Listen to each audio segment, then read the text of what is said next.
अगर बेटी बेटे की जगह ले पाती तो दुनिया में शायद बेटों की अहमियत खत्म हो जाती।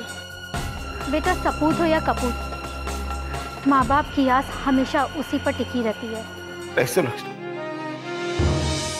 मुझे बेटे से कोई शिकायत नहीं, कोई गुस्सा नहीं हूं मैं उससे। गुस्सा तो मैं अपने आप से हूं, अपने आप से। मधु, मैं अपनी मामूली सी तनख्वाह में नौकरानी नहीं रख सकता। मुझे बचेगा क्या? तुम्हें पैसे देने के लिए कौन कह रहा है? नौकरानी को पैसे मैं दूंगी। भगवान जो भी करते हैं उसमें हमारी भलाई छुपी होती है। उनके हर कार्य में हमारा हित छुपा होता है। आप निराश मत होइए, भगवान पर भरोसा रखिए। थोड़े ही सही, लेकिन मेरी मेहनत की है मधु। हाँ तो इन्हें अपने पास संभाल कर रखो, तुम्हारे काम आएंगे।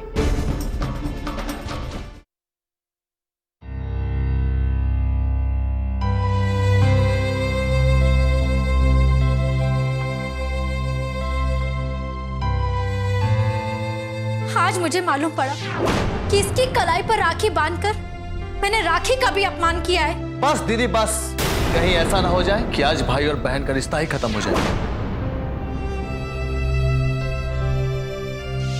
मैं तुझसे वादा करता हूं, मैं तुझे एक सक्सेसफुल बिजनेसमैन बनाऊंगा।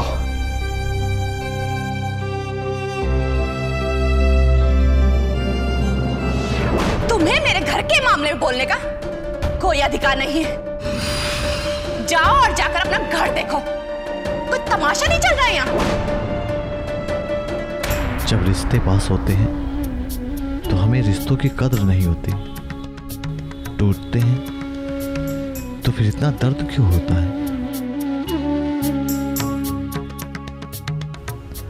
आज मैं जिस मोड़ में खड़ा हूं वो सब मेरी गलतियों का नतीजा है।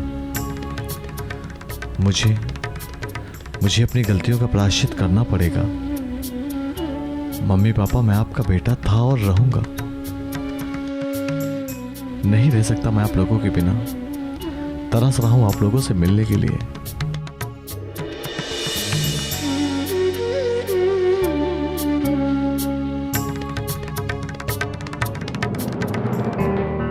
सुलक्षणा,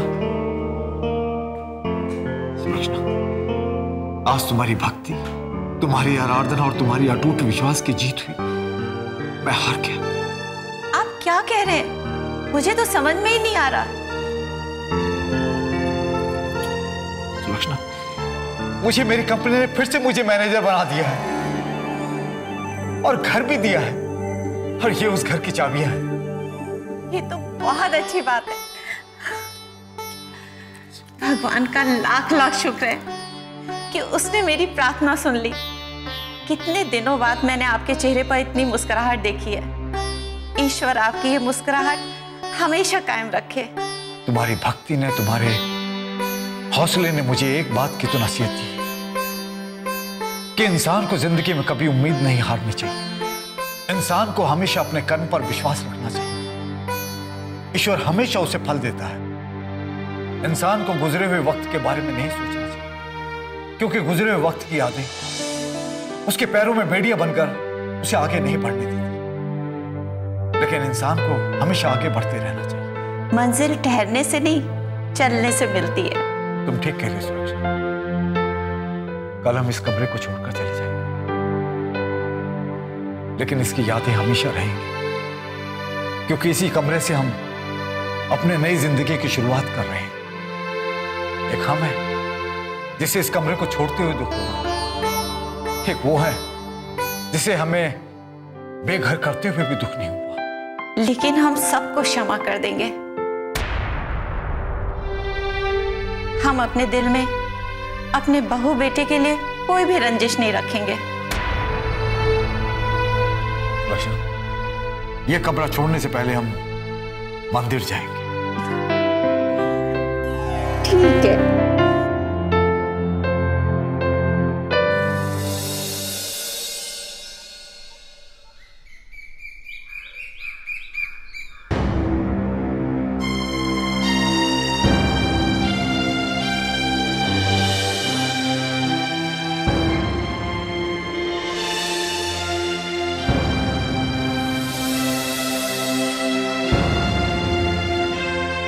मुझे निहारिका से शादी के बारे में बात नहीं करनी चाहिए थी।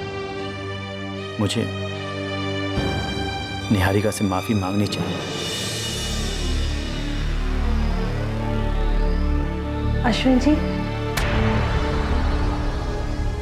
निहारिका तुम? मैं आपसे कुछ कहना चाहती हूँ। निहारिका, मैं जानता हूं कि तुम मुझसे कल वाली बात पे बहुत नाराज हो, लेकिन सच कहता हूं,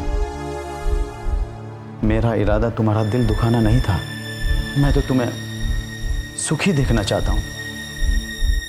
मैं तुम्हें कभी भी दुखी नहीं देख सकता, क्योंकि मैं तुम्हारी बहुत इज्जत करता हूं निहारिका, बहुत इज्जत करता हूं। मैं आपकी बातों से जरा भी नाराज नहीं हूं, बल्कि मैं तो ये कहना चाहती हूँ कि मैं तो आपकी एहसानमंद हूं। मैं ही बस आपको समझ नहीं पाई। मुझे अपने अतीत के बारे में कुछ नहीं पता कि मैं कौन थी, कौन हूं, कहां से आई हूं। लेकिन इतना जरूर जानती हूं कि आपने मुझे एक नई जिंदगी दी है, और इसलिए मैं आपका ये प्रस्ताव स्वीकार करती हूँ। मतलब मैं समझा नहीं। मतलब ये कि मैं आपसे शादी करने के लिए तैयार हूँ।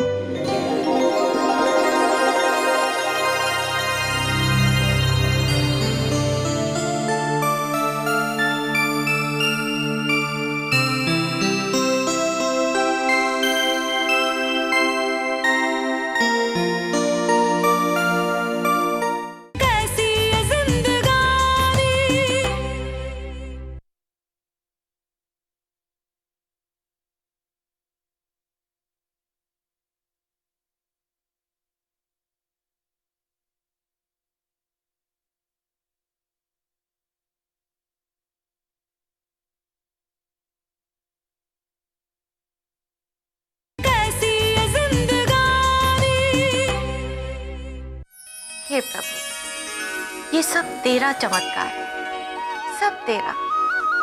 भगवान, हमसे एक घर छीना, आपने हमें दूसरा घर दे दिया।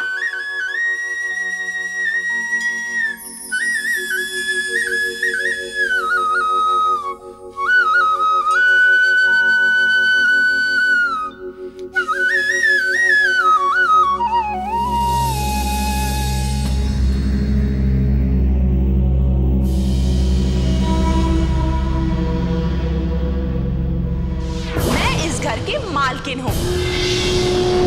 ये देखिए इस घर के पेपर्स। इन पेपर्स में साफ साफ लिखा है कि मैंने ये घर आपसे खरीदा है और मैं आपको 25 लाख रुपए दे चुकी हूं।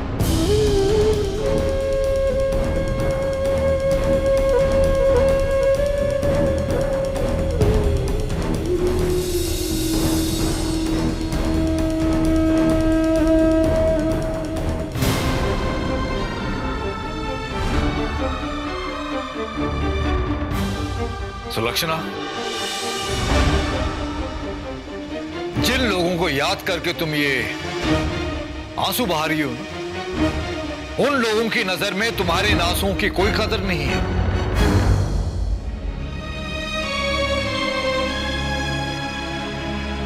अरे जिन लोगों से हमारा रिश्ता नाता ही नहीं रहा, उनके बारे में सोचना, उनकी फिक्र करना फिजूल है। अगर वो अपनी दुनिया में खुश है तो हम भी अपनी दुनिया में खुश हैं। मत परेशान हो उनके लिए।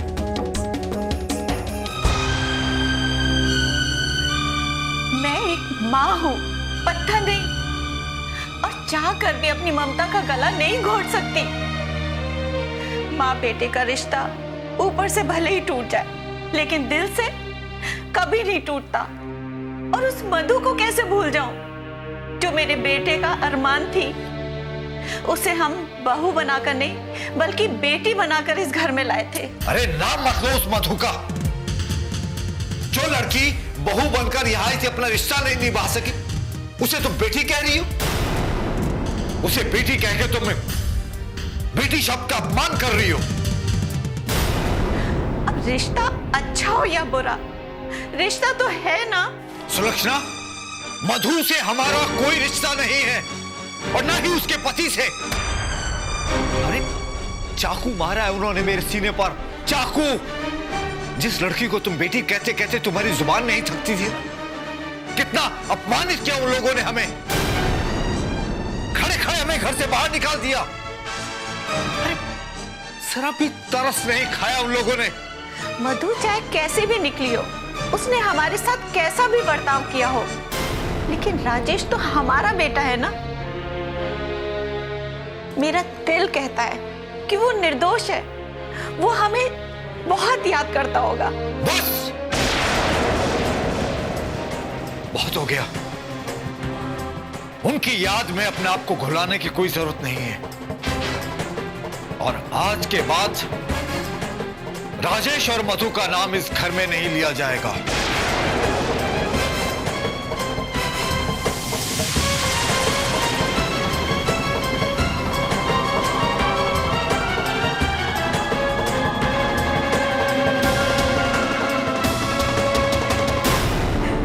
अश्विन जी, ये तो बहुत बड़ी खुशी की बात है। वाकई आपने मेरा दिन बना दिया और आपके सब्र का फल भी आपको मिल गया। बस आप इस शुभ काम के लिए बिल्कुल देरी मत कीजिएगा। बहुत बहुत बधाई हो आपको अश्विन जी, बहुत बहुत बधाई हो। Okay bye. अरे बेटा, किसे और किस बात की बधाई दे रही हो? पापा, अश्विन का फोन था, वो निहारिका से शादी कर रहे हैं और सबसे अच्छी बात यह है कि निहारिका ने शादी करने के लिए हाँ भी कर दी है। ये तो बहुत अच्छा हुआ बेटा। कम से कम उस दुखियारी लड़की पर भगवान को तरस तो है। तुम मिली निहारिका से? पापा, मुझे तो समझ ही नहीं आती मैं निहारिका का सामना कैसे करूं। उसके सारे दुखों की वजह मैं हूं पापा, मैं उसकी गुनहगार हूं। नहीं बेटा, गुनहगार तुम तब होती जब तुम्हें सब कुछ पता होता और फिर भी तुम राहुल को अपनाती। तुमसे जो कुछ भी हो सब अनजाने में हुआ, उसके लिए अपने आप को कसूरवार ठहराने की कोई जरूरत नहीं है। खैर छोड़ो इन बातों को। तुमने तो मुझे खुशखबरी दे दी बेटा, मैं भी तुम्हें खुशखबरी देना चाहता हूं।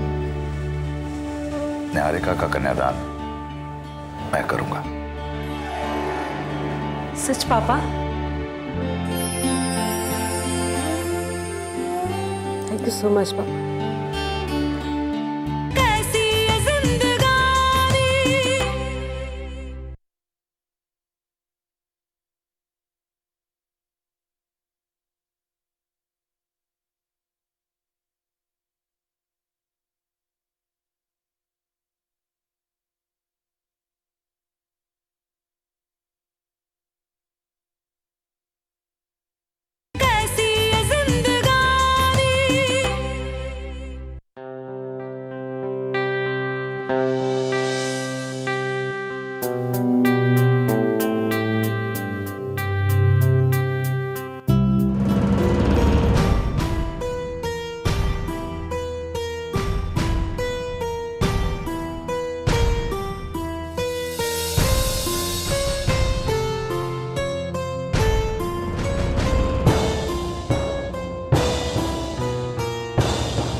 निहारिका, तुम कब आई? कैसी हो तुम? पहले मुझे मेरे सवालों का जवाब दो। जवाब दो मुझे कि आखिर तुम्हारे पति ने मुझ पर जानलेवा हमला क्यों किया? जवाब दो मुझे सोनाली।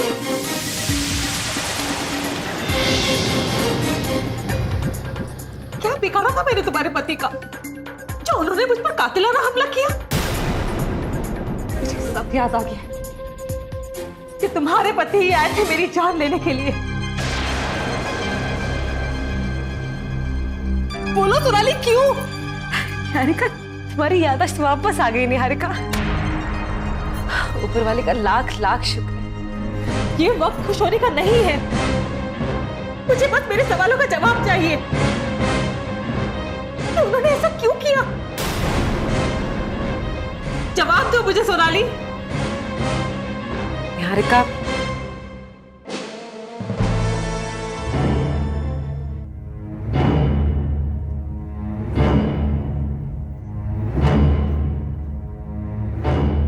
दरअसल मेरा पति विनय और तुम्हारा पति राहुल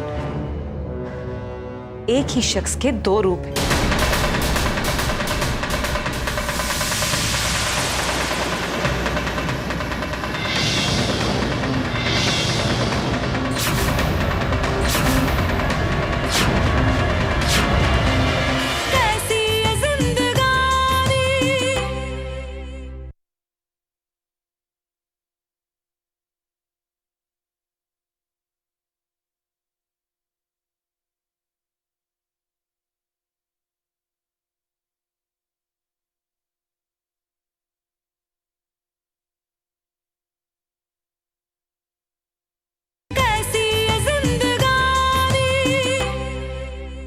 राहुल ने अपनी मर्जी के खिलाफ तुमसे शादी की और उस एक्सीडेंट का बहाना लेकर उसने अपने आप को मरा हुआ घोषित कर दिया।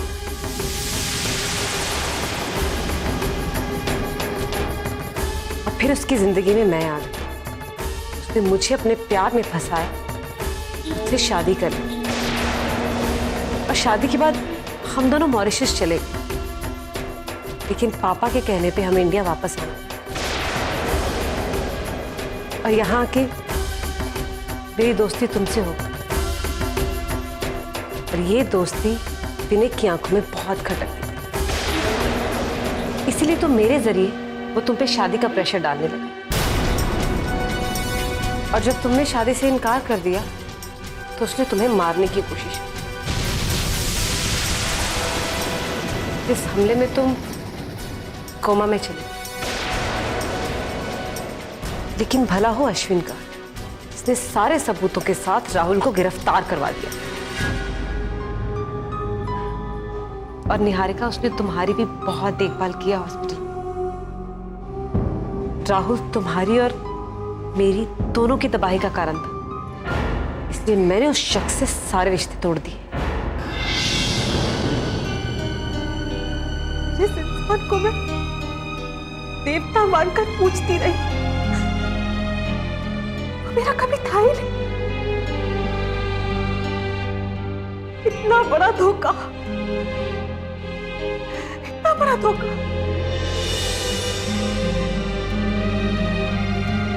रो मत। मुझे दुख इस बात का है कि मेरे दोनों बेटियों की खुशियां एक आदमी ने छीन ली। बेटे, अब इन सब चीजों को भूल जाओ। इसी में बेहतरी है। मुझे माफ कर देना निहारिका, मैंने अनजाने में ही सही लेकिन राहुल से शादी करने की गलती की।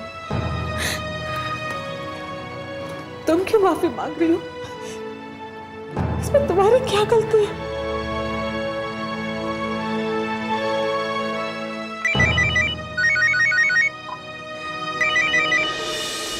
हेलो, हाँ जी अश्विन जी, निहारिका यहीं पे है। आप जल्दी आइए, आपको एक खुशखबरी देनी है। अच्छा, फोन पे बताती हूँ। निहारिका की याददाश्त वापस आ गई है। हाँ, मैं सच बोल रही हूँ। ठीक है, आप आ जाइए।